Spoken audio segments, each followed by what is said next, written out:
बिस्मिल्लाहिर्रहमानिर्रहीम। अस्सलाम वालेकुम नाज़रीन, यूट्यूब चैनल रतास हुसैन एक्सप्लोरर के साथ मैं हूं आपका मेज़बान रतास हुसैन। और नाज़रीन, आज इस वक्त मैं यहां पे ईरान का जो एक छोटा सा शहर था मरवस्त, बल्कि शहर तो नहीं, एक गांव कहना चाहिए, मरवस्त में यहाँ पे रात मैंने गुजारी है। और अब इस वक्त मैं ईरान के इस छोटे गांव से, मरवस्त से सफ़र कर रहा हूँ। एक तारीख़ी अहमियत के जो हामिल इलाका है पसारगाद, उसका सफ़र कर रहा हूँ, जो यहाँ से तकरीबन 250 किलोमीटर दूर है। और इंतहाई सख्त सर्दी है, आप देख सकते हैं पहाड़ों पे चारों तरफ बर्फ़ ही बर्फ़ है और ठंडी हवा के झोंके। इस वक्त जिस तरह गर्मी की शिद्दत में गर्मी झुलसाती है, इसी तरह ये सर्दी की शिद्दत से भी मेरे जो हाथ पाँव हैं, हालांकि मैंने कवर किए हैं, लेकिन उसके बावजूद भी मुझे यूँ लग रहा है कि जैसे झुलस रहे हैं। तो आज मैं आपके लिए यहाँ पे ये एक तारीख़ी वीडियो कवर करने के लिए जा रहा हूँ, जिसको साइरस आज़म बोलते हैं, कोरिश भी उसको बोलते हैं, जिसने सल्तनत ईरान की जो बुनियाद थी रखी, उसका मकबरा है, उसका आपको विज़िट कराने जाऊँगा। और ये तकरीबन 450 साल कबल मसीह की बात है, यानी हज़रत ईसा अलैहिस्सलाम से भी 450 साल कबल की यहाँ पे ये सल्तनत थी, जिसका आज मैं आपको उस तारीख़ी जगह का विज़िट कराऊंगा। तो वीडियो में साथ साथ रहिएगा जी। यहाँ नाज़रीन मैं थोड़ा सा आपकी मज़ीद मालूमात में इजाफ़ा करता चलूँ कि कोरिश आज़म, जो कि सारिस आज़म के नाम से भी जाना जाता है, कदीम ईरान का एक अजीम बादशाह था। उसने ईरान में हख़ामनशी सल्तनत की बुनियाद रखी। उसकी क़यादत में ईरान ने जनूब मगरबी एशिया, वस्ती एशिया, यूरोप के कुछ इलाके और कोह काफ फ़तह किया। मगरब में बहिरा रूम और दर दानियाल से लेकर मशरक़ में हिंदू कुश तक का इलाका फ़तह करके साइरस ने उस वक्त तक की तारीख़ की अजीम तरीन सल्तनत कायम की। साइरस को यहूदियत में भी एहतराम की नज़र से देखा जाता है, क्योंकि उसकी वजह यह है कि उसने जब बाबल फ़तह करके यहूदियों को आज़ाद कर दिया था, जो उस वक्त सल्तनत बाबल के ग़ुलाम थे। उस वजह से भी इस कोरिश आज़म, जो कि साइरस आज़म भी कहलाता है, उसको बहुत इज़्ज़त की निगाह से देखते हैं यहूदी भी। अगर आप कभी ईरान का सफ़र करें तो पसारगाद का जो ये तारीख़ी इलाका है, जहाँ पर कोरिश आज़म का मकबरा है, उसके लिए आप शिराज़ से अस्फ़हान रोड पर, या अगर आप अस्फ़हान से आ रहे हों तो शिराज़ रोड कह सकते हैं, तो शिराज़ से उसका फ़ासला तकरीबन 120 किलोमीटर फ़ासला है। और ये मरवदश्त एक इलाका है, उसके एरिया में ये जगह वाक़या है। इस वक्त मैं 250 किलोमीटर का फ़ासला तय करके पसारगाद के उस जगह पे पहुंच चुका हूं जी। ये सामने उसका रास्ता है, मेन गेट। बाइक मैंने उधर गेट के पास खड़ी कर दी है और अब मज़ीद चलते हैं हम।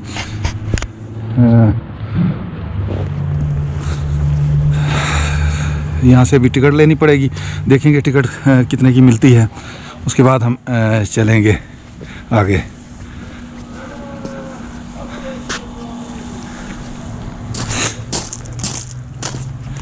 अस्सलाम वालेकुम। Salam. How are you? Fine. Fine. Thank you. Where are you come from? I am coming from Pakistan. Pakistan. On Welcome bike. to Pasargad. On Welcome. bike. On bike. Yes. Okay. Yeah. Welcome. Thank you. One Thank. ticket. Okay. How much? 1 million real. 1 million real. Yes, Okay. yes, Okay. yes. 1 million. Yes. Yes. Welcome to Pasargad. Welcome to Iran. Okay. Thank you. This is name Pasar. Pasargad. Pasargad. Pasargad. Okay. Yes. This is tomb of Cyrus and 1 kilometer right. Palace or Cyrus. Okay. Go by bus. Okay. Yes. By bus? Yes. Okay. Good. Okay. Okay. Okay. Thank you. Welcome to Thank you. Pasargad. Thank you. Bye. Thank you, thank you, bye Bye. Bye. चलें जी, ticket हमने ले लिए। Ticket है जी पासरगाद की। ये अल्लाह का शुक्र है कि मैं बड़े टाइम से पहुंच गया हूं, वरना मुझे एक चीज़ की ये टेंशन थी कि इतना बर्फ़बारी के अंदर जो सफ़र करके आया हूँ, ये ना हो कि कहीं जब मैं पहुंचूँ यहाँ पे तो उस वक्त तक ये बंद हो चुका हो, क्योंकि अक्सर जो तारीख़ी मकामात हैं वो क्लोज़ भी हो जाते हैं 2-2:30 बजे की टाइम यहाँ पे। लेकिन अल्लाह का शुक्र है कि टाइम पे पहुँच गया हूँ, वरना मुझे एक रात यहाँ पे भी रहना पड़ता तो मज़ीद एक दिन ज़ाया हो जाता। तो रास्ते में यकीन माने इतनी पहले तो धुंध थी, बहुत शदीद धुंध। एक दफ़ा तो दिल किया कि भाई कैंसिल कर दूं प्रोग्राम, लेकिन फिर मैंने कहा नहीं, जाना ज़रूर है। तो उसके बाद जब कम से कम 35 किलोमीटर मरवस्त एक जगह थी, वहाँ पे मैं रात को सोया था। वहाँ से 35 से 40 किलोमीटर के फासले तक शदीद धुंध थी, और उसके बाद फिर धुंध थोड़ी सी ख़त्म हुई, पहाड़ी सिलसिला शुरू हुआ, और फिर उसके बाद आगे मज़ीद बर्फ़ ही बर्फ़ थी पहाड़ों में। तो कहते हैं मंजिलों पे मंजिलें मारता हुआ, तो अब मैं यहाँ पहुँच गया हूँ अल्हम्दुलिल्लाह, और इंशाल्लाह अब मैं चल के आपको विज़िट करवाऊँगा इंशाल्लाह।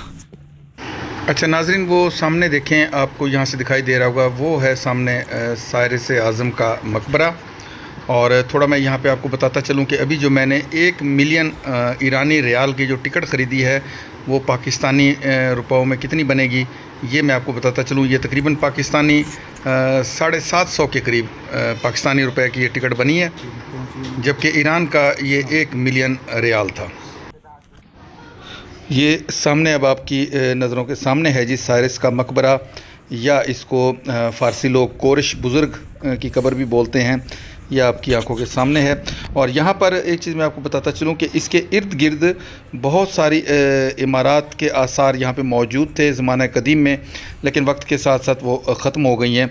और यहाँ से तकरीबन ये जिस साइड मैं आपको दिखा रहा हूँ, इस तरफ अगर 1.5 किलोमीटर के फासले पे जाएँ तो यहाँ पर तकरीबन 530 साल से लेकर 540 साल कबल मसीह, यानी 530-540 कबल मसीह की दौर की जो इमारत हैं, वो उनके आसार भी यहाँ पे देखने को मिलेंगे, जो इंशाल्लाह मैं आपको नेक्स्ट वीडियो में वो इमारत दिखाऊंगा कि वो किस तरह उनके महल्लात थे। और बाकी अभी हम चल के ये साइरस का मकबरा है, इसका विज़िट करेंगे। इसके साथ साथ मैं आपके साथ एक और मालूमात भी शेयर करता चलूँ कि बाज़ लोगों के रिसर्च के मुताबिक साइरस, जिसको कोरश भी बोलते हैं, उनकी जो दौर था, ये वही दौर है जिसके बारे में कुरान पाक में अल्लाह ताला ने इरशाद फरमाया था कि ज़ुल्करनैन जो पैगंबर थे, जिन्होंने याजूज माजूज के दरमियान जो थी दीवार बनाई थी, तो ये वही टाइम पीरियड है जिस टाइम ये साइरस का दौर होता था। हज़रत ईसा अलैहिस्सलाम से तकरीबन कोई 550 से लेके 580 से लेके 600 साल पहले कबल मसीह की बात है। तो इस बारे में भी मुख्तलिफ़ क़यास आराइयाँ हैं कि हो सकता है कि ये साइरस वही बादशाह हो जो कि ज़ुल्करनैन अलैहिस्सलाम थे, लेकिन ये अभी कन्फर्म नहीं है।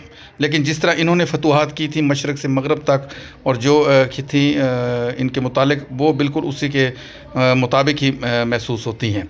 तो ये आप देख सकते हैं उनका जो मकबरा। और अगर इस मकबरे की उम्र की बात करें तो ये 530 से 540 कबल मसीह तक इसकी जो है ख़्याल किया जाता है कि उस वक्त ये तामीर हुआ था, और 1820 ईस्वी की खुदाई के दौरान साबित हुआ था कि ये मकबरा जो है साइरस द ग्रेट का है, जिसको ये ख़िताब दिया गया था। उससे पहले इस मकबरे को नाम दिया जाता था मादर सलमान। तो उसके बाद ये कन्फर्म हुआ कि ये साइरस का मकबरा है। ये इमारत सफ़ेद चूने के पत्थर से बनी है और इसकी कुल ऊंचाई 11 मीटर है। मकबरे का कमरा 6 कदमी प्लेटफार्म के ऊपर वाक़या है। इसकी छत बाहर से गेबल की गई है, और मज़ार का दाखिली जो दरवाज़ा है इमारत के शुमाल मगरब में वाक़या है। ये आप देख सकते हैं सामने जो उसका दाखिली दरवाज़ा। और इस जगह को जो है मरगाब के मैदान भी इसको कहा जाता है, और उसके बिल्कुल वस्त में है। ये पसारगार की वाहिद इमारत है जिसके बारे में मुअर्रिखीन और सफ़रनामे लिखने वालों ने बयान किया है, और इसकी शान व शौकत मैदान के वस्त में बहुत दूर से ही देखी जा सकती है। यूनानी मुअर्रिखों में से एक स्ट्राबू जिसका नाम था, उसने सिकंदर के एक जर्नेल का हवाला दिया है कि वहाँ पे उसने ये अपनी बुक में लिखा कि वहाँ सिकंदर ने साइरस का मकबरा मुज़ाफ़ात में एक निचले मीनार की शक्ल में देखा, जो शाही बाग के दरख्तों के साए में छुपा हुआ था। यही साइरस जो था पहली फ़ारसी सल्तनत का बानी था, जिसे अचमेंड एम्पायर भी कहा जाता था। इसकी शिनाख्त सबसे पहले जदीद दौर में साइरस के मकबरे के तौर पर जेम्स जस्टेनियन मोरियर ने की थी, जिसने इस यादगार का मुवाजना यूनानी मौरख आर्यान की तहरीरों में बयान किया था। ये मकबरा ज़लज़ला इंजीनियरिंग की एक अहम तारीख़ी मिसाल है, क्योंकि कहा जाता है कि दुनिया का सबसे कदीम बुनियाद से अलग थलग ढांचा है। جسے یہ زلزلہ کے خطرات کے خلاف زبردست لچک پیدا کرتا ہے. اس میں پتھروں کو اس طرح جوڑ کے رکھا گیا ہے کہ اگر زلزلہ بھی آئے تو یہ اس میں لچک پیدا ہو جاتی ہے اور یہ گرنے سے بچ جاتا ہے. ہزاروں سال پرانے اس مقبرے کے ساتھ ساتھ یہاں پہ جو دیگر یہاں سے تقریباً 1.5 کلومیٹر دور جو ان کے محلات کے آثار موجود ہیں پسارگاد میں، وہ بھی میں چل کے آپ کو انشاءاللہ نیکسٹ ویڈیو میں دکھاؤں گا. لیکن آج فی الحال میں آپ کو اس تاریخی مقبرے کا وزٹ کروا رہا ہوں. ناظرین، یہاں میں آپ کو بتاتا چلوں کہ میں جتنی بھی یہ تاریخی جگہیں آپ لوگوں کے لیے تلاش کرتا ہوں ان کے لیے مجھے بہت زیادہ محنت کرنی پڑتی ہے. اور اگر میں یہاں تک آنے کے آپ کو راستے دکھاؤں تو یقین مانیں جہاں جہاں میں جاتا ہوں تو بہت مشکل راستے ہوتے ہیں، لیکن میں ہر ایک جگہ کی تفصیل نہیں دکھا سکتا کیونکہ اس طرح پھر ویڈیو بہت لمبی ہو جائے گی. لیکن یہ یقین رکھیں کہ میں بہت مشکل جگہوں سے ہوتا ہوا اور موسم کی گرم سرد ہواؤں کے تھپیڑے سہتا ہوا ایسی تاریخی مقامات کو تلاش کر کے وہاں تک پہنچتا ہوں. تو آپ لوگوں سے ریکویسٹ ہے کہ جن بزرگوں، بھائیوں اور دوستوں نے ابھی تک میرا یہ چینل سبسکرائب نہیں کیا، میرا وہ چینل بھی سبسکرائب کریں، میری ویڈیو کو لائک بھی کیا کریں اور ساتھ کے ساتھ آگے شیئر بھی کیا کریں اور کمنٹ سیکشن میں اپنی رائے کا اظہار ضرور کیا کریں. یقین مانیں آپ لوگوں کے کمنٹ سے مجھے بہت زیادہ حوصلہ ملتا ہے اور میرا دل کرتا ہے کہ میں اور مزید ایسے تاریخی مقامات کی کھوج نکالوں اور اس طرح کے دور دراز علاقوں کے سفر کر کے آپ کے سامنے اس طرح کی تاریخی جگہیں پیش کروں. امید ہے آپ کو میری آج کی یہ محنت اور میری یہاں تک پہنچنے کی کوشش یہ تمام آپ کو پسند آئی ہوگی. تو اس کے ساتھ ہی آپ سے اجازت چاہوں گا. اب میں کل آپ کو انشاءاللہ چل کے جو یہاں کی تاریخی ایک جگہ ہے تخت جمشید، بہت بڑی ہسٹری رکھتا ہے وہ، اس کا بھی چل کے وزٹ کراؤں گا. تب تک کے لیے اجازت. اللہ حافظ. خدا پامان.